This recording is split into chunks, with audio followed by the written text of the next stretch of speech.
Hello and welcome. The theme of the Hindustan Times Leadership Summit 2025 is Transforming Tomorrow. And there cannot be a more fitting moment to host a conversation on the forces transforming the world. We are gathered here just hours after a widely watched and closely tracked visit by Russian President Vladimir Putin. A visit that once again placed India at the center of global attention. At this moment, questions around power, partnerships, and geopolitical balance feel sharper than before.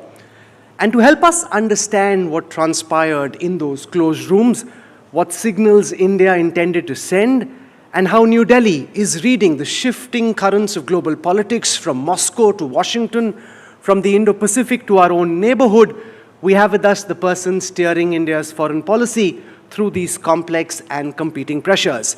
As we look at how nations adapt, respond, and lead in an unsettled world, it is my pleasure to welcome the man who's been shaping India's external engagement with clarity and conviction. Ladies and gentlemen, at the Hindustan Times Leadership Summit, join me in welcoming India's External Affairs Minister, Dr. S. Jaishankar.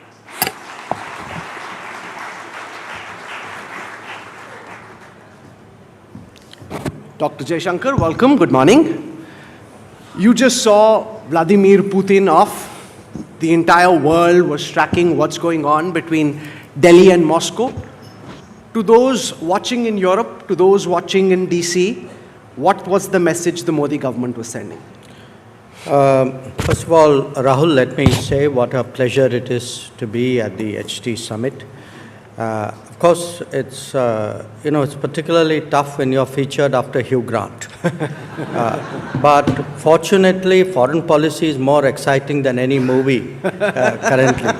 So coming to President Putin, I don't think it's just a question of what do you say to those capitals. I think most important, what is it you say in Delhi and Moscow? And why I say that is, there are two aspects to it. For a country like us, a big country rising, expected to occupy a more important place, even more important place. It's very crucial that our key relationships are all in good repair, that we optimize our position, that we maintain as good cooperation as possible with as many important players, and in fact, as many players as possible. And that we have that freedom of choice. That, in many ways, is what, in a nutshell, foreign policy is about. And there, I think, if you look at India-Russia, the world has seen a lot of ups and downs in the last 70, 80 years. I've said this before and I'll say it again. India-Russia has actually been among the steadiest big relationships, big power or big country relationships in the world. I mean, even Russia's own relationship with China or US or Europe has had its ups and downs. Our relationships with, many of these countries have had it so. But one, where Russia is concerned, and I think you can see that also in popular sentiment. There is a feeling in the streets about Russia, which is noteworthy. The second is on the relationship itself. In any relationship, it's natural that some aspects of it develop and some kind of don't keep up. If you take the United States, for example, in the 80s and 90s and 2000s, our economic relationship developed. But there was virtually no defense relationship till after the nuclear deal. In the case of Russia, similarly with Europe, if you look at Europe, we have a very substantive relationship with many European countries, but not necessarily extending to the defense and security sphere. In the case of Russia, what had happened for a variety of reasons, I think they visualized the West and China as their primary economic partners. We visualized perhaps the same. So the economic side of the relationship had somehow not kept pace. And you can see that in the numbers. So this visit in many ways was about reimagining the relationship. It was about building dimensions and facets which it lacked or didn't have in enough measure.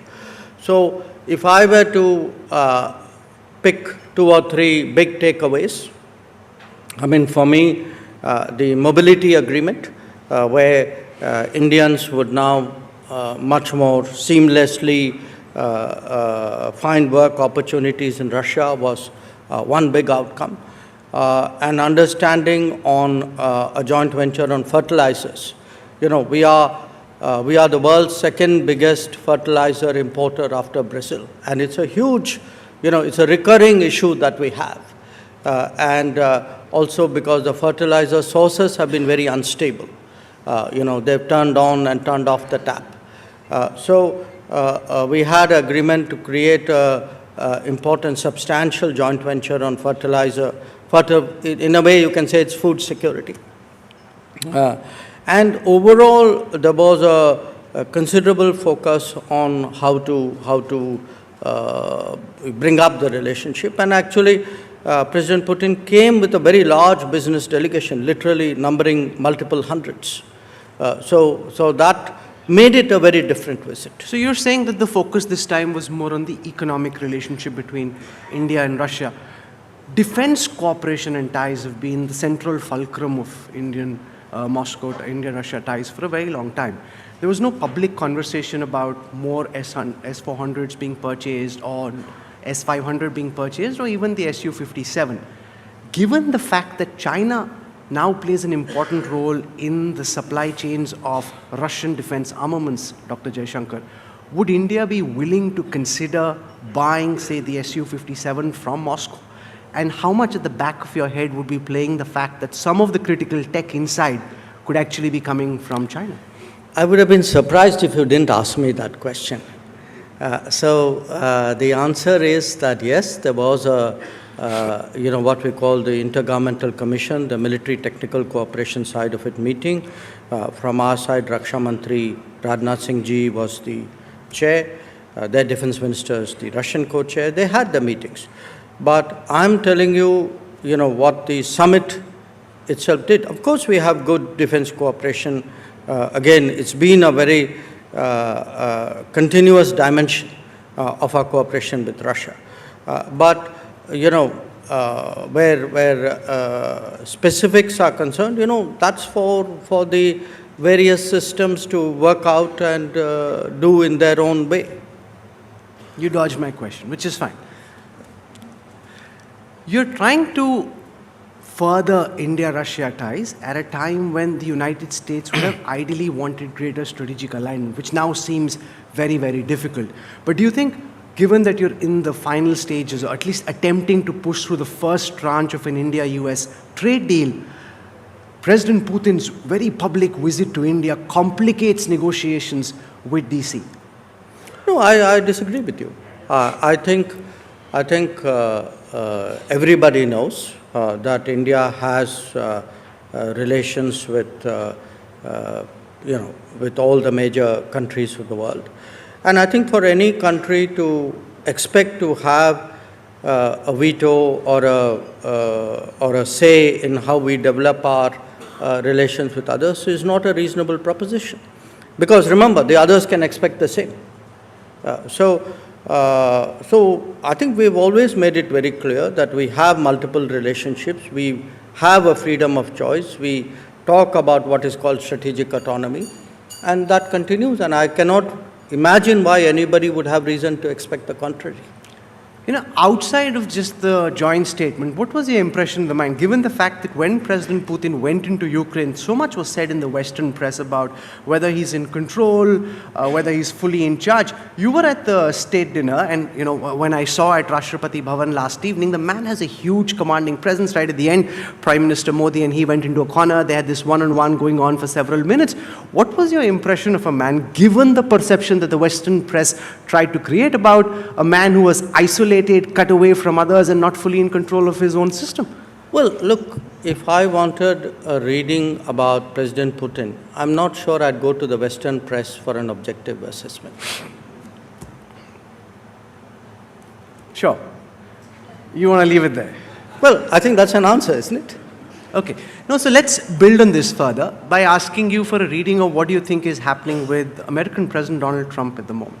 Given the fact that India invested so much, the Prime Minister himself invested so much in the India-America relationship, are you extremely disappointed with the Trump administration and how transactional they're choosing to be? Well, look, every government and certainly every American president has their own way of approaching the world. I grant you that in the case of President Trump, it's radically different from how his predecessors did. I think he himself would say that. We have right now a set of issues which the relationship is grappling with. I mean, to me, it's, look, foreign policy doesn't always, everything doesn't go your way all the time on all the issues, on all the relationships. So there will be issues, you know. It is with the US today, it could be with somebody else tomorrow. What you try to do is to engage and work through those issues. And we believe that there can be a landing point for our respective trade interests. Obviously, that is something which will be negotiated and negotiated hard because it has an implication for livelihoods in this country. You know, at the end of the day, for us, the interests of the workers and the farmers and the small business and the middle class matters. So when we look at a trade agreement with a country like the United States, you have to be extremely judicious about your position, about what you put on the table. How optimistic are you at the moment? Are we days away, weeks away, months away, potentially years away from just the first part of the trade deal? Well, look, diplomacy, you're always optimistic because I'm not saying that as a way of stalling you, which I am, but also because, look, it's suddenly things can turn around. It can turn around on one weekend. I could tell you on Friday, oh, I don't think it's likely, and maybe it'll happen on Monday, and you will think that I was misleading you. So it can happen. No, with Trump, we totally get it. Yeah. Given the fact that on the other side of the negotiating table is President Trump, we won't blame you. We'll get why that happened. We've had, there's no lack of communication. There's no lack of negotiation. It's something which has gone through multiple rounds. We have to see when the call is taken and on what terms. So if you ask me, could it happen soon? My answer would be, sure, very possible. If you say, well, maybe soon may take a little longer, maybe, I don't know. Dr. Jaishankar, the end of the year is a good time for reflection. Many amongst your peers and those around you consider you one of the sharpest diplomatic brains of your generation. If I ask you to look back at the time of Operation Sindoor, what are the cards or moves that you would have liked to play differently so that India didn't end up in the diplomatic soup that it did with President Trump? Because many in academic and think tank circles would argue that did the diplomats in Delhi get outmaneuvered diplomatically by the generals in Rawalpindi? Look, let me take it in two parts. I think where India is concerned, there are things we do and there are things we don't. That's why we are India. We have rules, we have norms. If we take any step, we are accountable in this country, accountable to the people, to the media, to the civil society. So, when it's very easy to say these things, but clearly people were, a much more autocratic, oligarchic polity where there are virtually no rules of conduct in pretty much any sphere, can do things which we can't. I think it would be unreal to compare ourselves to them. And in many ways, I think we would be doing ourselves injustice. At the end of the day, we are people with a certain sense of ourselves, with a certain set of rules about how we conduct ourselves and what we do and we don't. And I think that's very important to maintain. No, but there are people sitting here who've told me in the past that maybe we could have played our cards slightly differently by playing to his ego, indulging him to some extent without giving in on what he wanted to project. That we thank him at some level without necessarily saying that he brokered the ceasefire, that there were ways and means around the box that we ended up in. It is the fate of every player to have a wiser commentator in the commentator's box. So I would at least respect those commentators who have at least played. Many of these are past players. Look, here is a point. There was a certain reality, Now, I think we owe it to ourselves to stay with that reality and stay with that record. And I don't think I need to belabor that point. At the end of the day, we have to stand up for what is our interest and what is our, I would say, view of where the relationship should go and what terms it should go. Is it fair then to say, Dr. Jaishankar, that the relationship with the United States is moving from a zone of strategic alignment to now being increasingly transactional? Look, I think clearly right now trade is the most important issue there. It's clearly very central to the thinking in Washington, much more than it was to earlier administrations.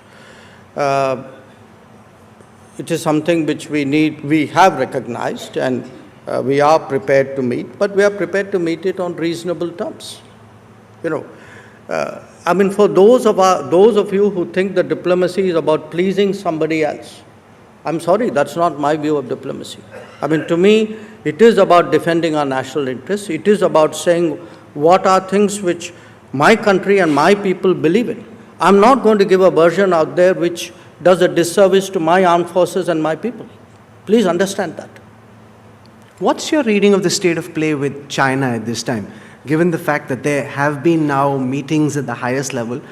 To what extent have we been able to take the relationship out of the frostiness that we found ourselves in post-Galwan? And what do you see as being the immediate trajectory from here?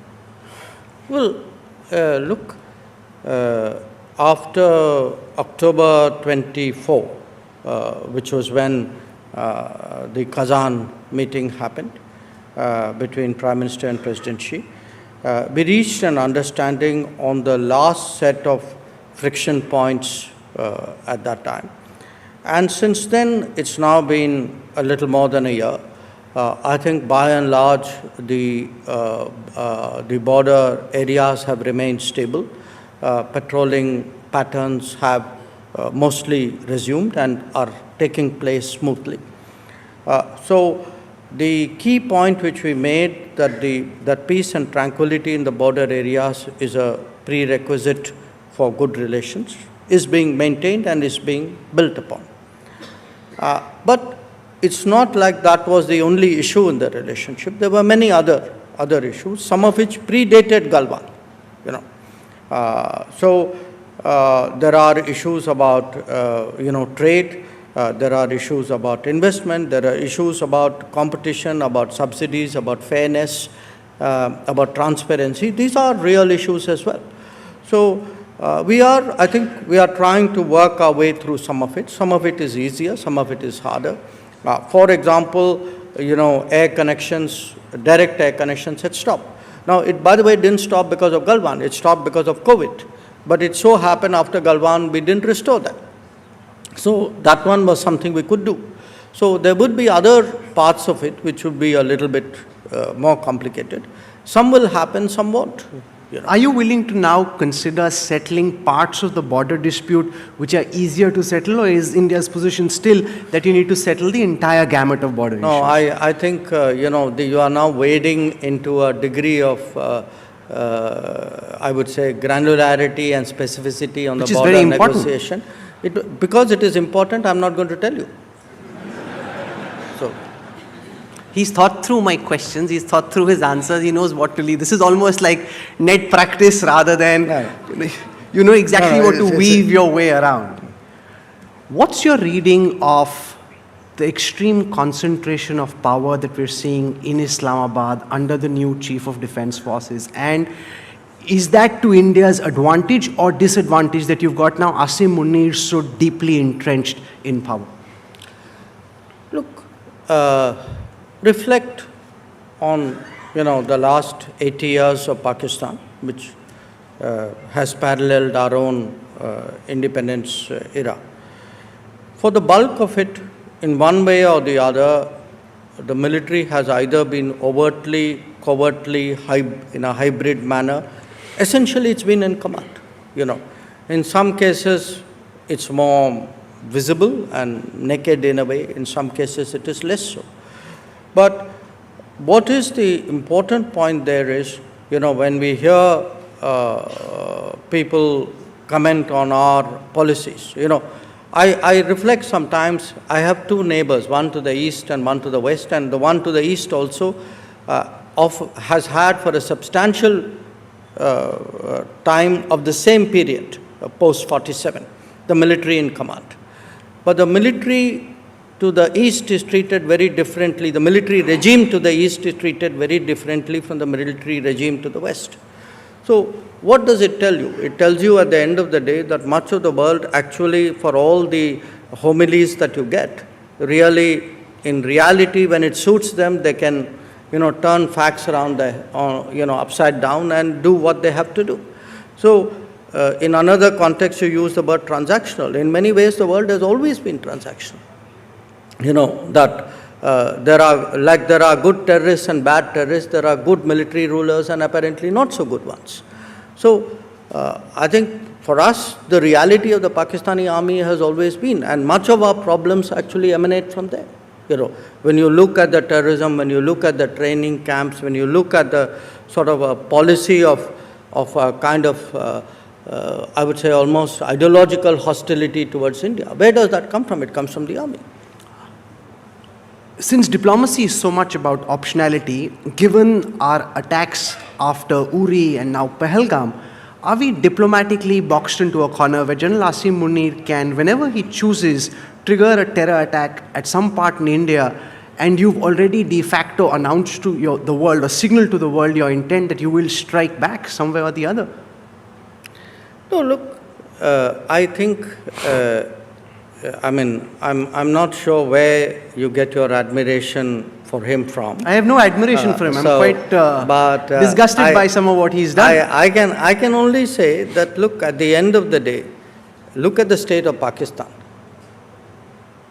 and, see the differentials and the capabilities and frankly the reputation on either side. I think, look, we should not get over obsessed and hyphenate ourselves with them.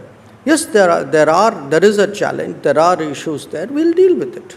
So, relax, we'll handle it. Since you spoke of our neighbor in the east, Sheikh Hasina is in India and in this by the way, that wasn't the neighbor in the east I had. I had the one for... I'm saying, I'm talking about is in India, and so far we've held off all pressure that's being made by Dhaka to send her back to face trial. How do you see Delhi's relationship with Dhaka play out, given the fact that you've got one very key political player and those in power at the moment have a very different view on her? Well, what we heard was that people in Bangladesh, particularly those who are now in power, had an issue with how the elections were conducted earlier. Now, this is not our issue. We are a well-wishing neighbor. Now, if the issue was the election, then you would imagine that the first order of business would be to do a fair election,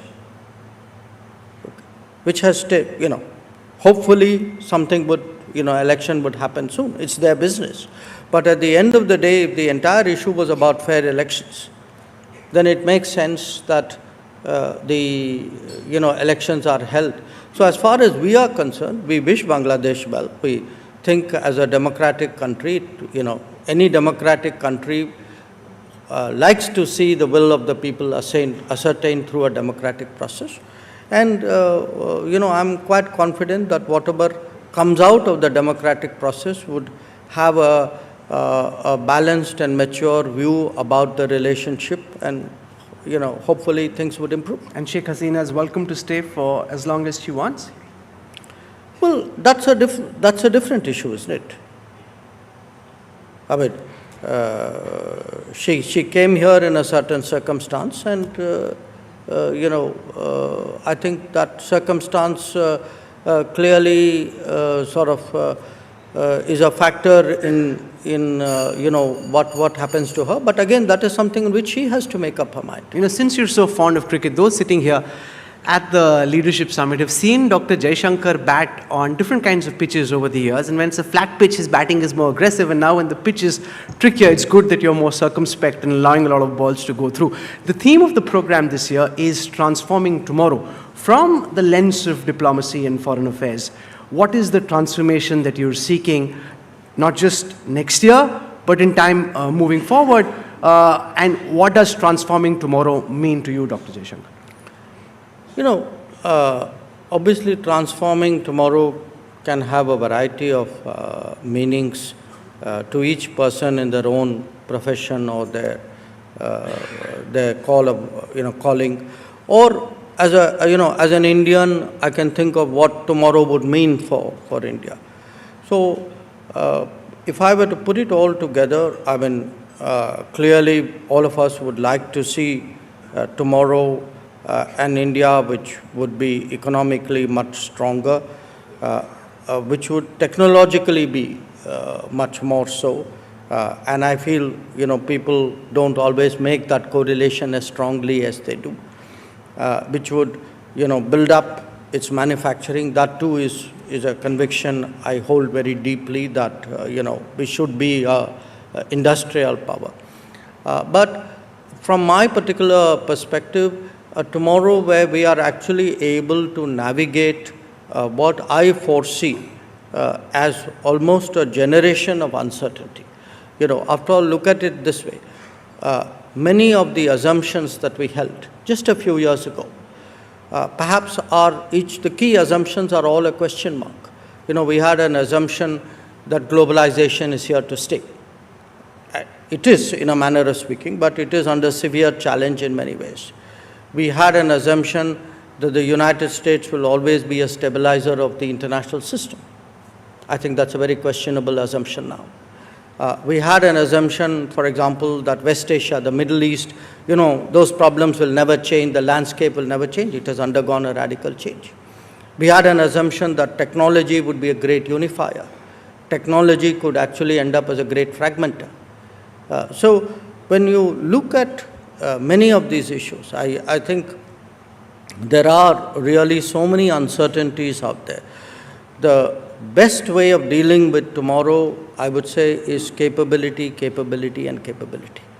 The world will change around us, because often people expect, clarity, and it's like, if you only please so-and-so person, if you only did such and such a thing, it's so, today, so intricate and often so contradictory, that the safest thing to bet on is capability. If you have capability, you can handle contingencies, because there will be contingencies, there will be unforeseen circumstances, with growing frequency and growing rapidity and growing seriousness. So to me, when I look at tomorrow, and particularly one looks at what artificial intelligence threatens to bring or expects to bring, I think we'll be in for a change of a kind which we can't even imagine. How does AI impact diplomacy? How are you preparing within the foreign services for the impact that the technological shifts that AI induces will impact diplomacy? Well, you know, the first impact of it I saw when more pieces of paper began arriving on my desk, which looked more like me, till I discovered it was ChatGPT. So look, So your teams coded you into, like they've told ChatGPT and then ChatGPT is picking up. Is that a good thing or a bad thing? Both. It's a good thing because, in many ways, it captures everything you have done.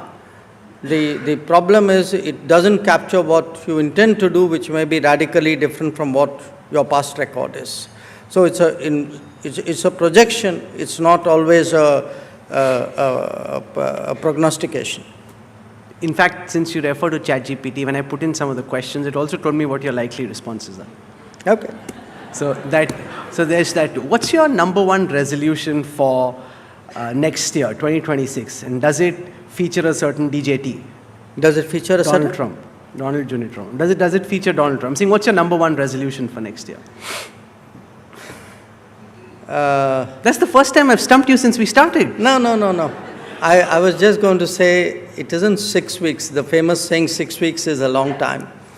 So ask me this on the 31st because, at the pace at which the world is moving, the new year is still far away. Wow. And imagine somebody who says that trends are set over decades. And in fact, this is a story that Dr. Jaishankar told me recently, that he sleeps and at some point in time he wakes up in the morning to see what all has happened in DC or in the United States, takes a look at it, goes back to sleep, and sometimes when you wake up in the morning, more things have happened since. That must be tough are you getting proper sleep given the fact that Donald Trump is keeping you up like several times in the night? He's not, I assure you. Just, I've always had this habit of being awake and sleeping well at the same time. One part of you is sleeping, one part of you is awake. Because actually, remember, the bulk of the people I work with are not on my time zone. So something is happening somewhere in the world which always impacts you. So it's something you build into your life. It's so much easier just to critique and to question than to have to deal with the kind of unknowns that are floating around at the moment. You came out to bat at the Hindustan Times Leadership Summit after Hugh Grant. Ladies and gentlemen, would you accept that he did at least as well, if not better? Can we have a round of applause, please? Thank you. Thank you very much. This was a pleasure. Thank you.